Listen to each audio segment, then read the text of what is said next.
நான் தான் இயக்குனர் சங்கர், தினசரி படத்துடைய இயக்குனர்.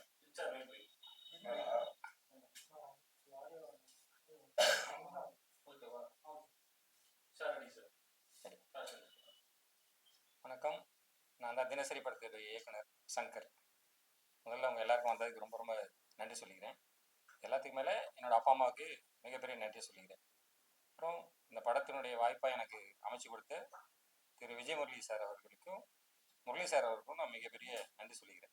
இது மேலே நான் ரொம்ப ரொம்ப பேசணும் அப்படின்னா ஸ்ரீகாந்த் சார், நான் அவர் கூட ஒரு 6 வருஷமாக ட்ராவல் ஆகிட்டு இருக்கேன். இந்த கதைக்காக ஒரு கிட்டத்தட்ட ஒரு 6 வருஷமாக என் கூட ட்ராவல் ஆகி இந்த கதையை இப்போ பண்ணி முடிச்சிருக்கோம். நடித்த ஆர்டிஸ்ட் எல்லாருமே MS Bhaskar sir, Premji sir, Vinodhini ma'am, Chaams, Radha Ravi sir, Chandini madam, மற்ற எல்லாரும், முக்கியமாக இந்த படத்தினுடைய கதாநாயகியான சிந்தியா மேம், எல்லாருக்கும் நான் ரொம்ப நன்றி சொல்லிக்கிறேன். இந்த படத்தை நான் மட்டும்தான் அந்த படத்தை புதுசு. இது எல்லாத்தோட முக்கியம் என்னுடைய தந்தையாக நான் நினைக்கிறது, என்னோட தந்தையாக நினைக்கிறது, என்னை எப்பயுமே கூடவே இருக்கிறதா நினைக்கிறேன் என்னுடைய இளையராஜா. என்னுடைய 2016 ஒரு படம் ஆரம்பிச்சு அம்மாயின்னு ஒரு படம், அந்த படத்துக்கு அவங்க தான் இசை. இந்த ஏதோ சந்தர்ப்ப சூழ்நிலையால் அது படம் என்னதுனால கண்டினியூ பண்ணபடியாக போச்சு. இந்த படத்துக்கு அவங்க தான் இசையமைச்சிருக்காங்க. மற்றபடி cameraman Rajesh Yadav sir, NB Srikanth editor, எல்லாருமே பெரிய பெரிய டெக்னீஷியனாக தான் இந்த படத்தில் நான் கையாண்டிருக்கேன். நண்பர் ஆர்ட் டேரக்டர் வந்து ஜான் பிரிட்டோ, எல்லாம் சேர்ந்து ஒர்க் பண்ண ஒரு படம். இன்னைக்கு படமாக பார்த்தேன். நிஜமாக நான் ஒரு படம் பண்ணும்போது படம் எப்படி நான் திரையில் பார்க்கணும் அப்படிதான் என் படத்தை பார்த்தேன். என் படமாக நான் பார்க்கல. எந்த படத்தை பார்த்தாலும் அது நல்லா இல்லைன்னா நான் ஓட்டுவேன், நல்லா இல்லைன்னா சத்தியமாக தூங்கிடுவேன். அப்படி தான் இந்த படத்தையும் நான் பார்த்தேன். எந்த இடத்துல நான் தூங்குவேன், அந்த இடத்துல பிடிப்பேன். நிஜமாக சொன்னேன், எனக்கு படம் ரசிக்கிற தன்மையில் தான் அந்த படம் இருந்துச்சு.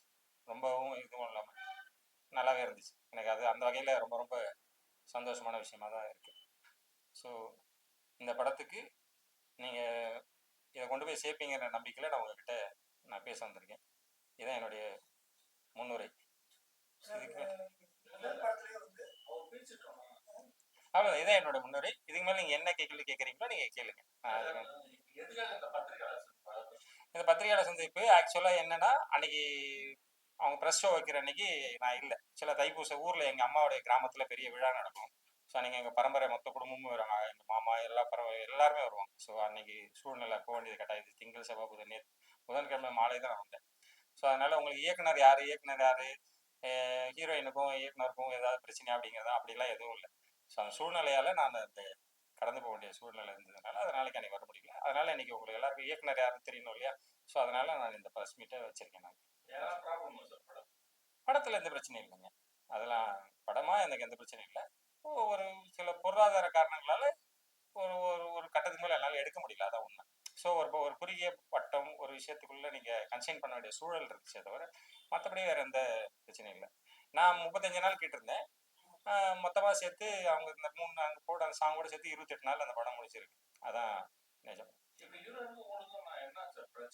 பிரச்சனைன்னு எதுவும் இல்லை சார். என்னன்னா எப்படி சொல்றது, இந்த கதை முழுக்க முழுக்க நாயகனுக்கும் அப்பாவுக்கும், நீங்கள் படம் பார்த்தீங்கன்னா தெரியும், ஒரு தந்தை ஒரு மகன், இதான் ஒரு கதை. சேம் இருப்பதை கொண்டு சிறப்புடன் வாழணும்னு நினைக்கிற அப்பா. இவர் வந்து இன்னைய காலகட்டத்தில் இருப்பது பத்தாது, கொஞ்சம் கூட வேலை செய்ய நல்லா இருந்தால் போதும்னு நினைக்கக்கூடிய ஒரு கேரக்டர். ஸோ அந்த கான்ட்ராஸ்ட்ல வரும்போது மற்ற ஆர்டிஸ்ட் எல்லாமே சப்போர்ட்டிங் ஆர்டிஸ்டாக தான் உங்களுக்கு தென்படுவாங்க. ஏன்னா கதைக்கு யார் நாயகன், அதுக்கு கூட இருக்கிறது வந்து அப்பா அப்பா பிள்ளைக்கு தான். இங்கே வந்து வில்லன் எதுவும் கிடையாது. வில்லனுங்கிறது தன்னுடைய கேரக்டர் மட்டும் தான் அந்த வில்லனை தவிர்த்து இந்த கதைக்கு வில்லனிசம்னு எதுவுமே கிடையாது. அவங்க குணம் என்ன மாதிரி மாற்றுதுன்றதான் அந்த கதையுடைய தன்மையாக இருந்திருக்கு. அப்படி வரும்போது அவங்க போர்ஷன் கொஞ்சம் கம்மியாக இருக்கும். ஸோ அவங்க இவ்வளோ நான் இன்வெஸ்ட் பண்ணியிருக்கேன், நான் என்னுடைய போர்ஷன் கம்மியாக இருக்குன்னு தான் அவங்களோட வருத்தம். அதில் எந்த விதமான நான் ஒளிவு மொழிவு இல்லாமல் சொல்லிட்டு தான் அவங்களுடைய வருத்தமே தவிர்த்து இல்லை வேற ஒன்றும். அவங்க போன பேட்டியில் கூட சொல்லிப்பேன், அந்த படத்தில் I will be lesser, next படம் பண்ணும்போது I will too much more, நிறையா இருக்க மாதிரி பண்ணுவேன் உங்களுக்கு பேட்டியிலே சொல்லியிருப்பாங்க நினைக்கிறேன், நிறைய படம் நிறைய பேட்டிகள். ஸோ அது அந்த சூழ்நிலையால் தான் சில இது வந்து வேற ஒன்று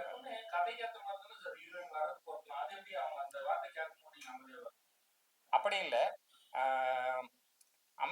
அமைதியா இருக்கிறேன் அப்படின்றது கிடையாது. ஒரு சில இடங்களில் நம்ம ஒரே வசனம் தான் சொல்லுவேன். வாதத்துக்கு விளக்கம் இருக்கு, விதண்டாவாதத்துக்கு உங்களுக்கு விளக்கம் கிடையாது. அதுதான் இங்கே ரீச்சம். அதனால நீங்க விதண்டாவாதத்துக்கு நீங்க பதில் சொல்லிருந்தீங்கன்னா உங்களுக்கு என்ன கிடைக்கும்ன்றது உங்களுக்கு எல்லாருக்குமே நிஜமா தெரிஞ்சிருக்கக்கூடிய விஷயங்கள் தான், வேற ஒன்றும் இல்லை. சினிமானா என்ன, நான் நான் படிச்சு முடிச்சுட்டு நேராக சென்னைக்கு வந்துட்டேன் சினிமா பண்ணணும்ட்டு. அவ்வளோ சின்ன வயசுல எனக்கு பேஷன் தான். நான் வந்துட்டு கிட்டத்தட்ட பொம்பரகனால அப்ரெண்டிஸ் ஆரம்பிச்சு இப்போ கடைசி அந்த கன் ரிலீஸ் ஆச்சு இல்லையா, அந்த படத்து வரைக்கும் கூட இப்போ தியாகராஜ் சார் கூட கிட்டத்தட்ட 3 வருஷம் அந்த ஸ்கிரிப்ட் வரைக்கும் ஒர்க் பண்ணியிருக்கேன். தமிழ் தெலுங்குன்னு சொல்லிட்டு வடிவேல் சார் கூட 40 படம் காமெடி ட்ராக்ல ஒர்க் பண்ணியிருக்கேன் நான். ஸோ அந்த இருக்கிற இயக்குநர்களுடைய கஷ்ட நஷ்டங்கள் அங்கே என்ன நடக்கும்ன்றது எனக்கு எல்லாமே தெரியும். அதனால நான் அவங்களுக்காக சில விஷயங்கள் நம்ம முதல் படம்ன்றதுனால சரி போனாமல் நடந்துக்கணுன்ற ஒரு காரணத்துக்காக தான் நம்ம விஷயங்கள் பண்ண வேண்டிய சூழல் வந்துச்சு. முதல் படமே சொன்னீங்க, ஏற்கனவே ஒரு படம் பண்ணிருக்கேன் இளையராஜா மாரி ஒரு லெஜண்ட் கிட்ட நீங்க ஒர்க் பண்ணுறது, அது என்ன மாதிரி ஒரு அனுபவமா இருந்துச்சு, என்ன மாதிரி ஒரு சப்போர்ட்? நான் அவர்கிட்ட ஒரே ஒரு வசனம் தான் சொன்னேன், இந்த உலகத்தில் எனக்கு ஒருத்தர் பிடிக்கும், அது உங்களை மட்டும் தான் பிடிக்கும்னு சொல்லிட்டு. இதுக்கு மேலே எனக்கு சொல்றதுக்கு வேறு எதுவுமே கிடையாது. அது 2016 அந்த படம் பண்ணும்போது நான் சொன்னது அது ஒன்று தான். ஏன்னா இன்னைக்கு நான் கதைகள் எழுதுவேன், கதைகள் எழுதும்போது அவர் அவர் பாட்டை தவிர வேறு எதுவுமே என் கூட யாருமே இருப்பேன், எசன்ஸ் கூட யாருமே இருக்க மாட்டேன். நான் உட்காந்து கதையை யோசிப்பேன், ஒரு பாடல் ஓடிட்டு இருக்கும், அந்த பாட்டுக்கான சூழல் எனக்கு சூழல் அதுவே கிரியேட் பண்ணி கொடுக்குறதுக்கான விஷயங்கள் தான் நான் அமைச்சிருக்கேன். இந்த படங்கள் இந்த படத்தை பார்த்தீங்கன்னா அதுலேயே நிறைய இளையராஜாக்கான பழைய படங்கள் சூழல் தான் இருக்கும். அந்த சூழல் நான் உருவாக்கி தான் ஒரு ஒரு ஒரு விஷயத்தை கேட்கும்போது நமக்கு இந்த இது இப்படி இருந்தால் காட்சிப்படுத்தினா எப்படி இருக்கும் அப்படின்னு தான் இளையராஜாவுடைய பாடல்களாக இருக்கும். நீங்கள் கேட்பீங்க நல்லது கெட்டது எல்லாத்துக்குமே நம்ம அது அவர் கூட தான் நம்ம பயணிச்சுட்டு இருக்கோம். எனக்கு அவர் கூட இருக்கும்போது அது வேற ஒரு உலகம். இந்த படங்கள்ல இருக்கக்கூடிய சில வசனங்கள், முக்கியமான வசனங்கள்லாம் அவர் ஸ்டூடியோவில் நான் உட்காந்து எழுதினேன். ரெக்கார்டிங் போயிட்டு இருக்கும் உள்ள, நான் ஸ்டூடியோவில் உள்ள உட்காந்துருக்கேன். ஒரு தடவை கேட்டேன், கிராஸ் பண்ணுவோம், என்னடா பண்ணிட்டு இருக்கேன்னு கேட்டேன். வசனம் எழுதிட்டு இருக்கேன் பாருங்க, சரின்ட்டு போயிட்டாங்க. இந்த மாதிரியான ஒரு எனக்கு அவர் கூட இருக்கும்போது எப்படி சொல்றது, ஒரு சன்னிதானத்துக்குள்ள இருந்தால் எப்படி இருக்கும், அதுதான் ஒரு ஒரு விஷயமா நான் பார்க்குறேன். சார் இப்போ இருக்கிற ஜென்ரேஷனுக்கு நிறைய அவர் கூட படம் வந்து இப்போ ஸ்ரீகாந்த் சார் வச்சு பண்றாங்க, அது எப்படி? எனக்கு வந்து எப்படி சொல்லுதுங்க, நான் ஸ்கூல் டேஸில் நான் ரஹ்மானோடைய ஃபேன். ஒரு மெச்சூர் ஒரு கடை தாண்டும் போது, ஸ்கூல் தாண்டி வரும்போது, வேற படிக்கும் வரும்போது இளையராஜா கேட்கும்போது உங்களுக்கு வேற ஒரு பரிணாமத்தில் கொடுக்குது. ஒரு இசை துள்ளல் அது வேற வேற விஷயங்கள் கொடுக்குது. இல்லை இல்லை என்ன என்னால் ஆடியன்ஸ்க்கு ஏற்ற மாதிரி என்னால் அவர்கிட்ட மியூசிக் நீங்கள் இன்னைக்கு இவ்வளோ சொல்றீங்க. மாடல் லவ் சென்னைன்னு ஒரு ஆல்பம் நீங்கள் பார்த்துருப்பீங்க. அதில் மற்ற 4 இசையமைப்பாளர்கள் இருந்தாங்க. அதில் யாருக்கு பெஸ்ட்டாக இருந்துச்சுன்னு நம்ம எடுத்து பார்த்தோம்னா உங்களுக்கு அதில் தெரியும். இளையராஜாவோட இசையை நீங்கள் இது வரைக்கும் கேட்காத பரிணாமத்தில் அந்த இசை இருந்திருக்கும். நாங்கள் என்ன கேட்குறோமோ அதை தான் அவங்களால வெளிக்கொண்டு வரணும். நான் ஒரு விஷயம் எனக்கு இப்படி வேணும் அப்படின்னு நான் சொல்லணும், இன்புட் கொடுக்கணும். அப்போதான் ஒரு கலைஞனுக்கு அதை திருப்பி கொண்டு வரணும். இப்போ நீங்கள் என்கிட்ட ஒரு சீன் கேட்குறீங்கன்னா, ஒரு கதாசிரியர், நான் கதை எழுத நிறைய இடம் போயிருக்கேன்.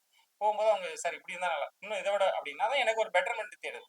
ஒரு கதாநாயகிட்ட நான் கதை சொல்ல போறேன், அந்த கதாநாயகன் சார் இதோட எனக்கு யூனிக்கான்றார். நான் இப்போ சொல்லிக்கிட்டே இருக்கேன் அவர்கிட்ட, உட்காந்த இடத்துல 10 லைன் சொல்றேன், 11 லைன் இது யூனிக்கா இருக்கு, ஓகே. ஸோ நம்ம சொல்லணும் அவர்கிட்ட விஷயங்கள். வெற்றிமாறன், பாலா சார், அவங்களுக்குலாம் வந்து ஒரு மாதிரி பேட்டர்ன்ல இருக்கும் மியூசிக்.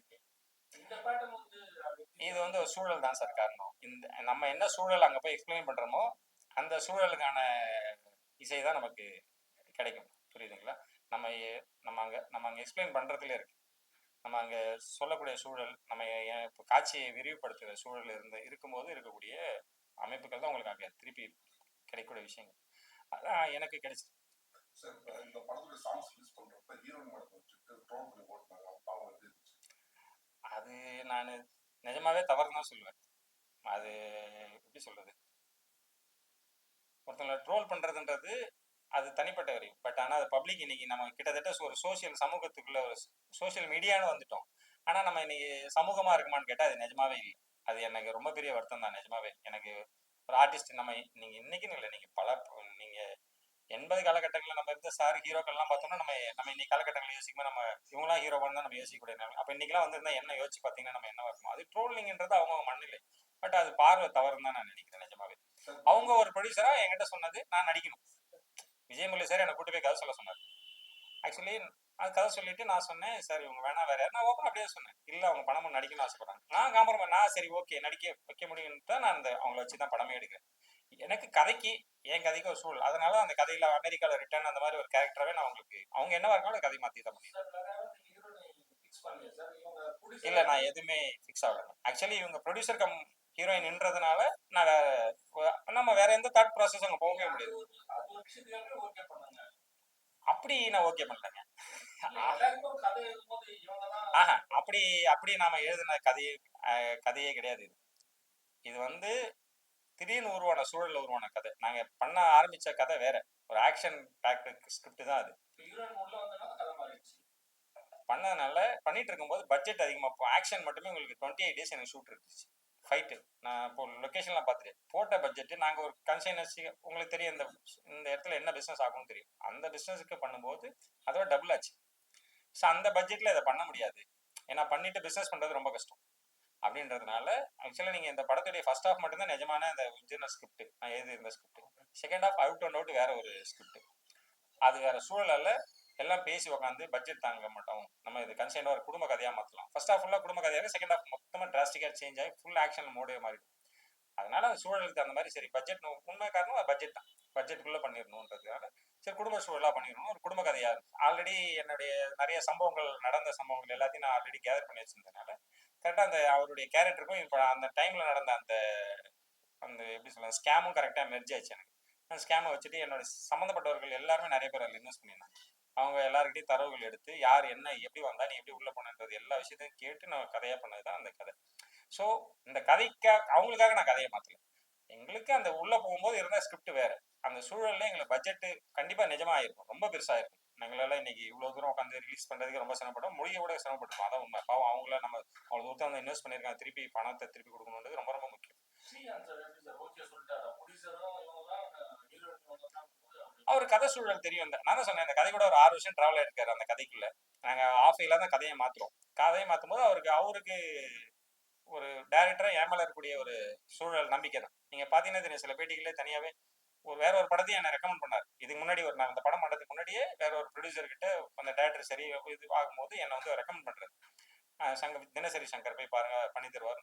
இந்த வேர்டு வந்து நான் அவருக்கு என் மேல வச்சிருக்க நம்பிக்கைனால வந்து உருவானது. ஸோ அதனால அவருக்கு அந்த இதுல ஒன்றும்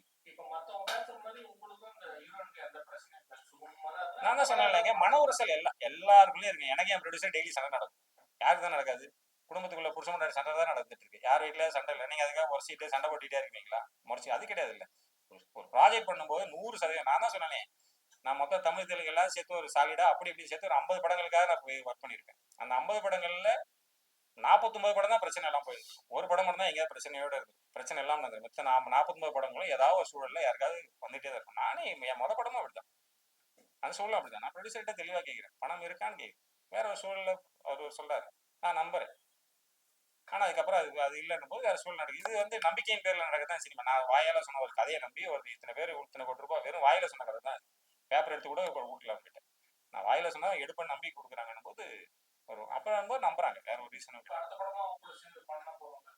யாரு சார்? யாருக்கு? இல்ல நான் வேற கமிட்மெண்ட்ல பேசிக்கிட்டு இருக்கேன். அடுத்தது ஒரு இதே டிராமா, ஆனா அது ஒரு ஹாரர் பேஸ்டு ஒரு ஸ்கிரிப்ட் சொல்லி ஓகே இருக்கு. அதுல ஆனா ஆர்டிஸ்ட் கொஞ்சம் பெரிய அளவுல இருக்கணும். அதுவும்